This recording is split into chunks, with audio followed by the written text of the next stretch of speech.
Hi everyone, I'm Ashwini. Vision Board to Reality episode 3.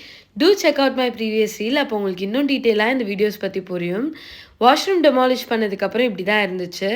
Next wall tiles எல்லாமே remove பண்ணிவிட்டு வேறு tiles replace பண்ணியிருந்தோம். Here comes the important part, interior. இன்டீரியரை பொறுத்த வரைக்கும் ஒரு 50+ இன்டீரியர்ஸ் கிட்ட பேசியிருப்பேன். நிறைய எக்ஸ்பீரியன்ஸ் சென்டர்ஸும் விசிட் பண்ணி பார்த்துருந்தோம்.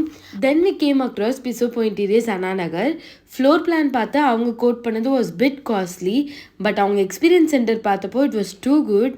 ஸோ அவங்களே நாங்கள் ஃபைனலைஸ் பண்ணியிருந்தோம். அதுக்கப்புறம் தான் பிக் ஷாக்கே இருந்துச்சு. அட்வான்ஸ் பே பண்ணப்போ அவங்க கொடுத்த கொட்டேஷனை விட 4-5 lakhs கிட்ட எக்ஸ்ட்ரா பே பண்ணுற மாதிரி இருந்துச்சு ஃபைனல் கொட்டேஷன். அப்போது பே பண்ணுறதுக்கு முன்னாடி வரைக்கும் every thing was good. Design and colour எல்லாமே ஃபைனலைஸ் பண்ணியாச்சு. அவங்களோட ஒர்க்கிங் டேட் வந்து 45 days.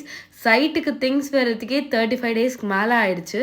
அதுக்கப்புறம் ஒரு 1 weekக்கு அவங்க ஒர்க்கே ஸ்டார்ட் பண்ணலை. நான் எப்போ கால் பண்ணி கேட்டாலும் ஏதோ ஒரு ரீசன் சொல்லிகிட்டே இருந்தாங்க. அப்கமிங் வீடியோஸில் இந்த இன்டீரியர் எப்படி கம்ப்ளீட் ஆச்சுன்றதை பார்க்கலாம். Do follow me. see you all next video. Bye bye.